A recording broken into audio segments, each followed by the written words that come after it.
think you would like to help out our kids down there, that's one area where we could certainly use a few more people. So think about that. Okay, our kids are dismissed. This is the final sermon today on Joseph from Genesis 50. And Jan and I went to a church in Mitchell, South Dakota last Sunday. It was a non-instrumental church. And there was almost as many visitors there as there was actual people. So it was kind of a different experience than being here with all of you today. I'm glad to be back. Genesis 50, starting with verse 15 down through 21. When Joseph's brothers saw that their father was dead, they said, "What if Joseph bears a grudge against us and pays us back in full for all the wrong which we did to him?" So they sent a message to Joseph saying, "Your father charged before he died, saying, 'Thus you shall say to Joseph, Please forgive, I beg you, the transgressions of your brothers and their sin, for they did you wrong. Now please forgive the transgressions of the servants of the God of your father.'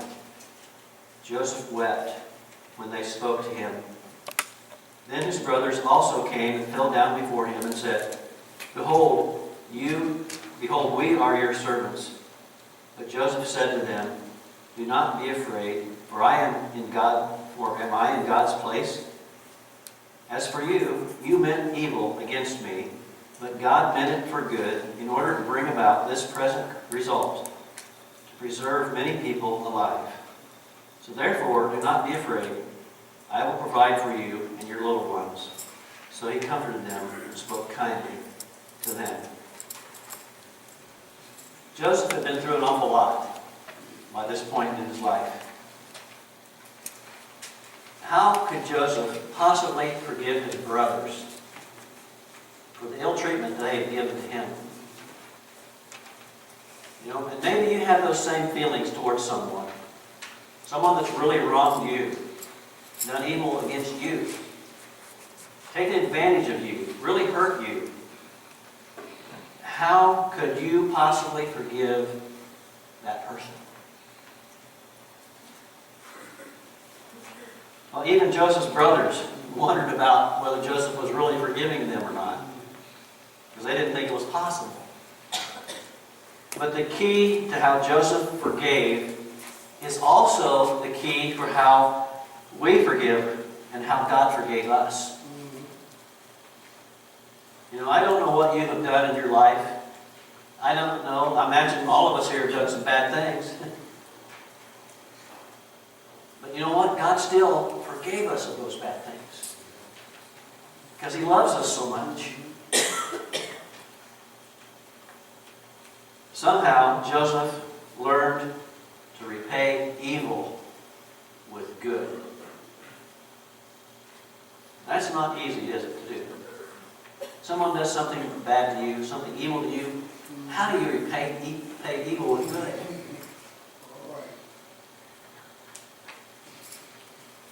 Joseph's brothers seemed to believe that their sin would never be forgiven. Listen to what they say. When Joseph's brothers saw that their father was dead, they said, "What if Joseph holds a grudge against us and pays us back for all the wrongs we did to him?" At least they acknowledged that they had done wrongs to Joseph. Verse 15. Joseph's brothers had been living in Egypt now for 17 years. They were living under Joseph's protection. In fact, Joseph gave them the lush pastures of the land of Goshen. They were in the shadow of Joseph's own palace for 17 years. Joseph just lived down the street. And Joseph could have taken his revenge at any point. He certainly had the army to do so. He certainly had the authority to do so. But instead of repaying his brothers with evil, he repaid them with good. He gave them a good place to live. He protected them. He gave them food to eat in a time of famine. His brothers were thinking, well, now that our father Jacob has died, that's all going to change. But it didn't. Joseph continued to repay their evil with good. 17 years earlier, Joseph had told them that he forgave them. But for 17 years, his brothers didn't believe it. Back in Genesis 45, this is what Joseph said to them, verses 5 through 8. Do not be distressed, do not be angry with yourselves for selling me here, because it was to save lives that God sent me ahead of you. For 2 years now, there has been famine in the land, and for the next 5 years, there will not be plowing or reaping. That God sent me ahead of you to preserve for you a remnant on earth, and to save your lives by a great deliverance. So then, it was not you who sent me here, but God. He made me father to Pharaoh, lord of his entire household, and ruler of Egypt. You see, Jacob had came to the realization that even though his brothers had beat him up, threw him in a pit, had sold him into slavery, that was part of God's plan. Maybe you've wondered, why do bad things happen to good people? There's a book by that if you want to read it and find out. But, you see, Joseph came to that understanding. That even sometimes bad things can happen to good people. But God can use those bad things to bring about good things. Joseph had forgiven them, but they hadn't forgiven themselves. And I think until a person comes to the point where they can accept forgiveness, they are still always going to be running away from the situation. They will not find peace of mind. Rick McCarley tells this true story of an attorney who, after studying for several weeks about some scriptures, he decided to cancel the debts of all of his clients who owed money longer than 6 months. So he drafted a letter explaining his decision and writing down the biblical basis for why he was doing this. He sent out 17 certified letters by mail. Of those 17 letters he sent out, 16 of them came back, unsigned and undelivered. Why? Because those 16 people were feeling guilty that they hadn't paid their debt. And so they didn't bother to accept the letter and sign it and read about the forgiveness they were being offered for their debts. You see, they ended up running away and missing the forgiveness that was being extended to them because of their fear and of their guilt. Joseph forgave his brothers, but you see, they were still running away from what they had done.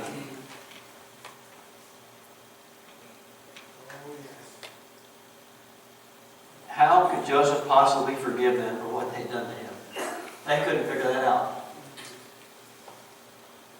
They had robbed him of his most valuable possession, his coat of many colors. They had violated his body by beating him up and throwing him down into the well, into the pit. They deprived him of his home and of his family. They had planned even worse, to kill him.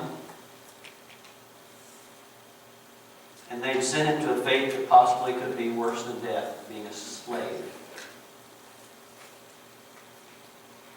What his brothers did was certainly cruel, and many people would think unforgivable. But Joseph forgave them anyway. How could he do that? How could you forgive somebody that you haven't forgiven? I think one of the keys is that Joseph really loved his brothers. He really did. Even though they'd done all this to him, he still loved them. Notice when they sent him the message, Joseph's reaction. Verse 16 and 17. So they sent a message to Joseph saying, your father charged before he died, saying, thus you shall say to Joseph, please forgive, I beg you, the transgressions of your brothers and their sins, for they did you wrong. And now, please forgive the transgression of the servants of the God of your father. And then it says, and Joseph wept because they said this to him. Joseph wept because he loved his brothers. I recently read of a BBS class where the teacher was talking about how mean people treat each other. One little girl in the class raised her hand and she said, my sister is always mean to me, but I love her anyway because she's my sister. See, if you love someone, you can find it easy to forgive them. But if you don't love someone, it's not likely that you're going to find a way to forgive them. Proverbs 10:12 says, hatred stirs up dissension, but love covers all wrongs. I think that means if I really hate someone, I probably will find a reason to condemn them and not forgive them. But if I love someone, no matter what they've done to me, I'll tend to find a way to forgive them. Now think about it. Isn't that exactly how Jesus dealt with us? He shouldn't have forgiven us. Yet he did. He went to the cross and he died in our place. He shed his blood so we can have salvation. For God so loved the world that he gave his only begotten Son, that whoever believes in him should not perish, but have everlasting life. That's how God treated us.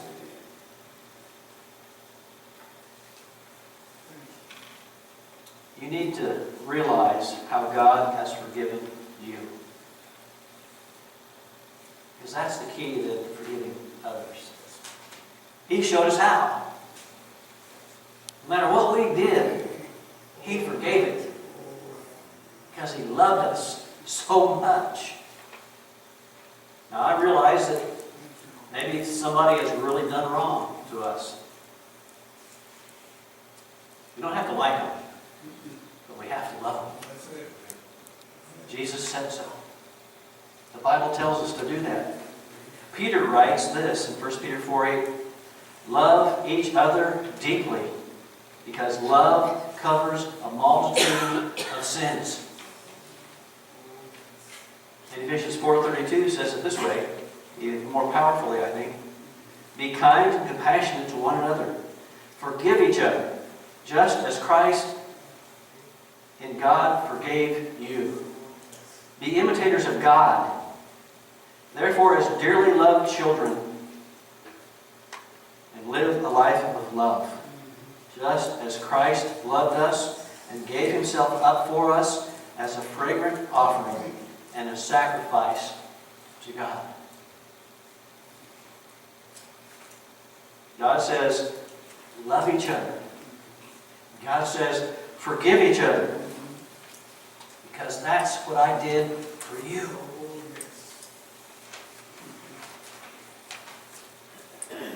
How can we forgive someone?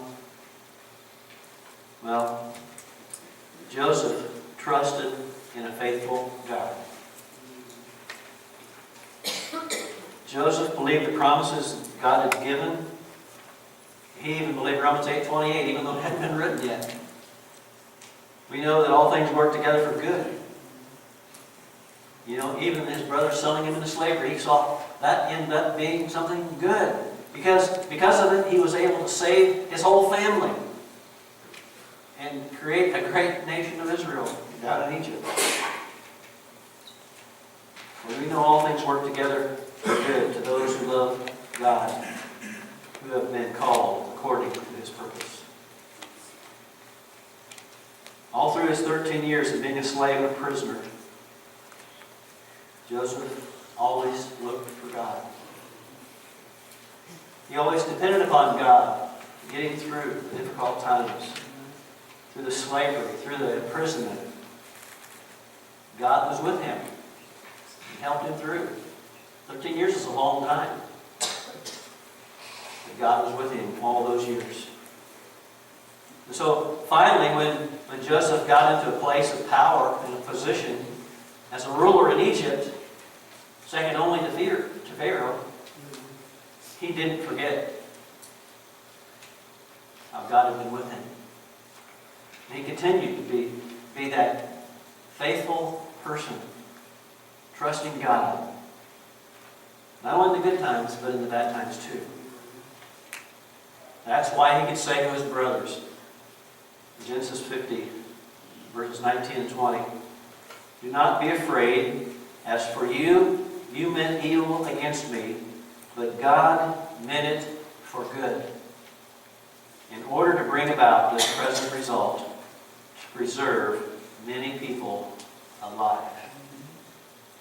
Isn't that Romans 8:28? The bad that happened to Joseph, God meant it for good. He made good results as a result. The evil his brothers had done was something that God used to benefit Joseph and the whole nation of Israel. And eventually, what his brothers had done was evil. What God did in response to their evil deeds was faithful. God was faithful to the end. We serve a mighty God who takes whatever circumstances we find ourselves in, and He can make good come from it. We need to remember, when something bad is happening to us, down the road, God may be bringing something good from it.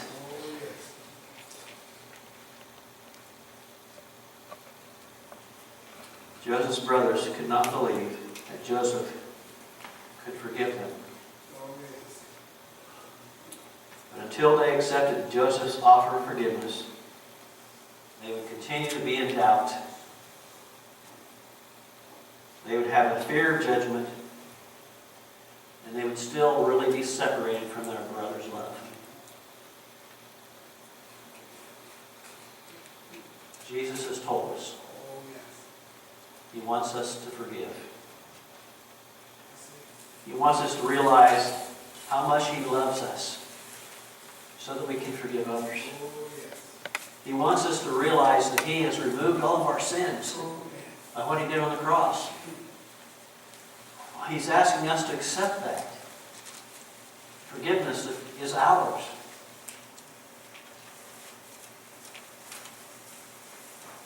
His offer will always be there. If we don't accept His offer, we're always going to be in doubt. We're always going to have a fear of coming judgment. We're always going to be outside His love. Joseph was faithful in forgiving others all the way to the end. Repeat that with me, or after me.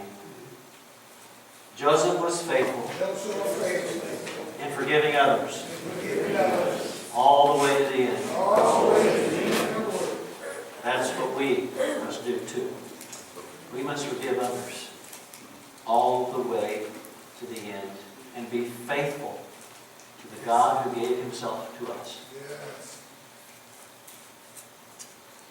We have a God who has forgiven us, and nothing that we have ever done, nothing that we will ever do, He can't forgive.